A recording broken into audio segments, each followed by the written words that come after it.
दोस्तों, जैसा कि आपको पता है अभी चल रहा है त्योहारों का मौसम और त्योहारों के मौसम में आपको ही पता है कि घर के काम कितने ज्यादा होते हैं। साथ ही बहुत ज्यादा पैसे भी खर्च होते हैं। ऐसे में अगर हम छोटे छोटे टिप्स के माध्यम से अपने घर के काम को आसान कर लें तो कहने ही क्या। तो चलिए वीडियो को शुरू करते हैं। वीडियो अच्छी लगे तो वीडियो को लाइक जरूर करिएगा।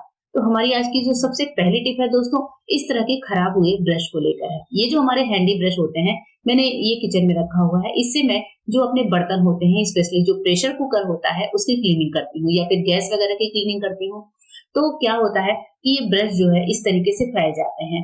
अब हम जब नया ब्रश लेकर आते हैं तो कई बार ऐसा होता है कि फालतू पैसे की वेस्टेज होती है। तो पुराने ब्रश को भी नया बना सकते हैं। इसके लिए रोटी बनाने के बाद तवा जब गर्म है तो तवे के पिछले पार्ट पर ब्रश को इस तरीके से हल्के हल्के से फिरा दीजिए। बहुत ज्यादा इसको एकदम स्टिक नहीं करना है, नहीं तो तवा जो है चिपका लेगा ब्रश को। हल्के हल्के हाथों से, जैसे मैं आपको दिखा रही हूँ, जहां जहां से ब्रश के ब्रिसल्स जो है वो फैले हुए हैं वहां वहां से आपको तवे पर ब्रश को इस तरीके से फिरा लेना है। तो इस तरीके से क्या होगा कि हमारे जो ब्रिसल्स हैं फैले हुए वो बहुत अच्छे से सेट हो जाते हैं, बिल्कुल एकदम सॉफ्ट से हो जाते हैं। अब इनसे जो है काम करना बहुत आसान हो जाता है। इस तरह से आपका जब भी ये हैंडी ब्रश खराब हो जाए तो आप इस टिप की मदद से अपने पैसे बचा सकते हैं, क्योंकि दिवाली की सफाई पर ये ब्रश बहुत काम आते हैं। घर के मल्टीपर्पज कोनों में ये ब्रश क्लीनिंग में काम आते हैं। तो मैंने तो ऐसे कर लिया, आप भी करके जरूर देखिएगा। नेक्स्ट टिप है हमारे इस तरह के व्हाइट बर्तनों की क्लीनिंग को लेकर। कई बार जब व्हाइट बर्तनों में हम खाना रखते हैं, चाहे वो बर्तन फाइबर का हो, प्लास्टिक का हो या फिर कोई और भी बर्तन हो, तो उनमें इस तरह के जो हल्दी वाले दाग होते हैं वो बहुत ज्यादा बुरे लगते हैं। और कभी कभी अगर हम इनमें देर तक खाना रख देते हैं तो ये साफ भी नहीं होते हैं। तो इसके लिए क्या करना है, आप जो ब्लीच लेते हैं वो आपके घर में होता ही होता है, तो थोड़ा सा ब्लीच ले लीजिए और उसके बाद से स्क्रबर से इस ब्लीच को थोड़ा सा रब कर लीजिए। अब यहाँ पर आपको कोई विनेगर, कोई डिटर्जेंट कुछ भी ऐड नहीं करना है। ये जो ब्लीच होता है ये बहुत अच्छे से बर्तनों को क्लीन करने का काम करता है। ब्लीच लगाने के बाद इसको 10 मिनट छोड़ दीजिए। 10 मिनट के बाद आप इसको वापस से रब करिए और फिर नॉर्मल पानी से वॉश कर लीजिए। चलिए दिखाती हूँ आपको। नॉर्मल पानी से वॉश करने के बाद देखिए हमारा जो व्हाइट बर्तन है ये पूरी तरीके से एकदम सॉफ्ट हो चुका है, साफ हो चुका है, अच्छे से चमकने लगा है। आइए एक और टिप देखते हैं। जब हम चावल को वॉश करते हैं तो हमारे जो चावलों का पानी होता है, यानी कि जो स्टार्च वाला पानी होता है, वो बड़ा ही यूजफुल होता है। ये काम आएगा हमारे कपड़े धुलने में। कैसे, चलिए बताती हूँ। आपको इस पानी को किसी बर्तन में इकट्ठा कर लेना है। ये पानी बिल्कुल ही मत फेंकिएगा दोस्तों। ये पानी बहुत ही ज्यादा यूजफुल होता है। बच्चों के जो स्कूल के जो शर्ट वगैरह होते हैं, व्हाइट कपड़े, उनकी क्लीनिंग में आप इस पानी का यूज लीजिए। पर जो हमारे कपड़े हैं वो बिल्कुल ही चकाचक हो जाते हैं, व्हाइटेस्ट व्हाइट हो जाते हैं। तो नेक्स्ट टाइम जब बच्चों के व्हाइट कपड़े आप साफ कर रहे हो तो इस पानी में भिगो सकते हैं या इस पानी से खंगाल सकते हैं। जो व्हाइट कपड़े हैं और भी ज्यादा व्हाइट दिखते हैं। एक और टिप है प्याज के साथ। जब भी हम प्याज को रखते हैं, जैसे आजकल जो है प्याज काफी ज्यादा महंगे आ गए हैं। अब प्याज महंगे लेकर आते हैं तो इनको स्टोर अच्छे से करना हमारी ड्यूटी बनती है। तो आप क्या करिए, जैसे प्याज आप लेकर आए तो सबसे पहले अगर कोई सड़ा गला प्याज है तो उसको छांट लीजिए।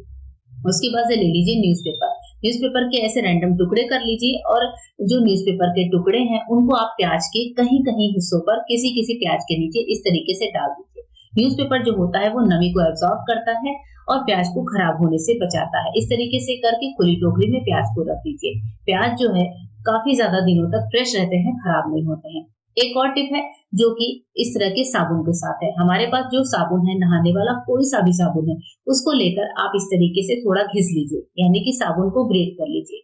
आपके पास जो भी साबुन हो, नहाने के बहुत सारे साबुन होते हैं अलग अलग वैरायटी के, जो भी आपके घर में इजीली मिल जाए वो साबुन ले लीजिए। आप टूटे फूटे साबुनों का भी इस्तेमाल कर सकते हैं। 1 चम्मच साबुन को ग्रेट कर लिया है। उसके बाद से हमने लिया है यहाँ पर हार्पिक। ये जो ब्लू वाला हार्पिक होता है ये हमें लेना है और इसमें 1 चम्मच के लगभग हार्पिक डालना है। तो 1 चम्मच साबुन के मिक्सचर में 1 चम्मच हार्पिक भी डालें। दोनों चीजों को अच्छे से मिला लीजिए। तो मैंने यहाँ पर हार्पिक को मिलाने के लिए जो हमारी आइसक्रीम स्टिक होती है वुडन वाली, उसका इस्तेमाल किया है, क्योंकि जो हार्पिक होता है वो कई बार हमारे स्टील के बर्तनों को खराब कर देता है। तो आप भी कुछ ऐसा ही करें। अब चलते हैं हमारे घर के इस कोने में, जहां पर आप देख रहे हैं मेरे जो हॉल है उसकी एक टाइल्स बहुत ज्यादा गंदी हो रखी है। मतलब इस टाइल्स की क्वालिटी ही ऐसी है कि ये जो है धूल को, गंदगी को बहुत ज्यादा अपने अंदर एब्जॉर्ब करता है। तो मैंने इसे काफी दिनों से छोड़ा हुआ था, तो मैं इसकी क्लीनिंग करके आपको दिखा रही हूँ। हमारा साबुन और जो हार्पिक का मिक्सचर है उसको हम इस टाइल्स पर जो है लगाएंगे, स्प्रेड करेंगे। उसके बाद से मेरे पास है ये तार वाला ब्रश। ये नहीं है तो नॉर्मल सा प्लास्टिक का हैंडी ब्रश हो, कोई ग्रीन स्क्रबर हो, जो भी आपके पास हो, उससे आप अपने टाइल्स को इस तरीके से घिसिए। यानी कि इस मिक्सचर को लेकर आपको घिसना है। अब जो हमारे टाइल्स में ये लाइनिंग बनी होती है, जो टाइल्स का जॉइंट होता है, वहां पर आप देखते हैं कि कितनी ज्यादा गंदगी जम जाती है, भर जाती है।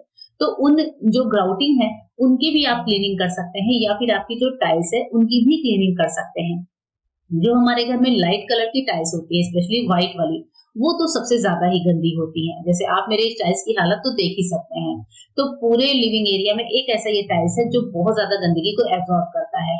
तो ये टाइल्स शायद गलती से आ गया था, गलती से लग भी गया था, तो इसकी क्लीनिंग हमें ऐसे ही करनी पड़ती है। तो इसके लिए मैं हमेशा इसी मेथड का इस्तेमाल करती हूँ। जो मिक्सचर बचा हुआ है उसको भी मैं थोड़ा सा लगा दूंगी। तो मैं यहाँ पर आपको एक थोड़ा सा ही एरिया क्लीन करके दिखा रही हूँ।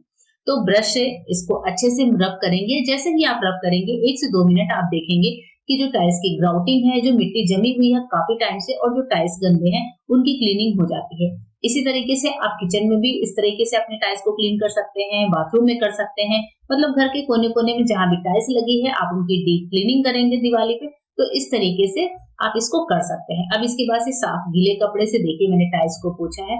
कितनी बढ़िया से सारी ग्राउटिंग और टाइल्स जो बिल्कुल ही गंदी थी अभी आपके सामने, वो पूरी तरीके से क्लीन हो चुकी है। बस गीले कपड़े से 1 से 2 बार पोंछते ही हमारी टाइल्स बिल्कुल बाकी टाइल्स के कलर में आ चुकी है।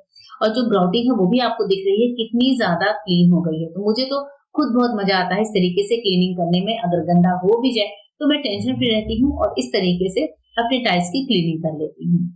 पुराने जो साबुन होते हैं टूटे-फूटे, इनका इस्तेमाल आप इस तरीके से टाइल्स की क्लीनिंग में कर सकते हैं। तो दोस्तों टिप कैसी लगी ज़रूर बताइएगा। आइए बढ़ते हैं एक और यूज़फुल टिप की तरफ। हमारे पास इस तरीके के कलरफुल नाइफ्स होते हैं। कभी आपने सोचा है कि क्या आपने इनकी डीप डीप क्लीनिंग करी है? नहीं तो चलिए आज करके देखते हैं। डीप क्लीनिंग करने से रीज़न ये होता है कि कोई जर्म्स वगैरह हैं, कुछ भी है, इनकी धार है, सब कुछ बहुत बैलेंस हो जाती है। तो यहाँ पर मैंने एक ग्लास में लिया है थोड़ा-सा विनेगर, विनेगर के साथ मैंने डाला है पानी।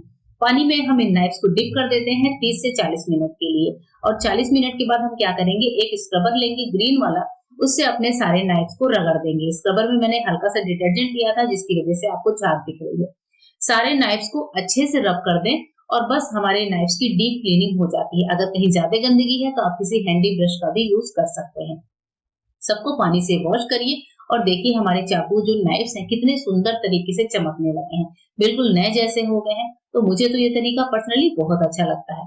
जब भी दही खट्टे हो जाए दोस्तों, तो खट्टी दही में एक छोटा सा काम करिएगा। इस तरीके से दही खट्टी होने पर फेंकिएगा नहीं, बस इस टिप को आजमा लीजिएगा। दही में आपको कुछ आइस क्यूब डाल देने हैं और इनको रख देना है 15 से 20 मिनट के लिए। 15-20 मिनट में ऊपर का जो खट्टा पानी है वो अलग कर लीजिए और चाहे तो आइस क्यूब्स को भी हटा दीजिए। अब हमारी ये दही है खाने लायक हो गई है। ये पानी का इस्तेमाल आप पौधों को डालने में कर सकते हैं या फिर तांबे पीतल के बर्तनों को क्लीन करने में ले सकते हैं।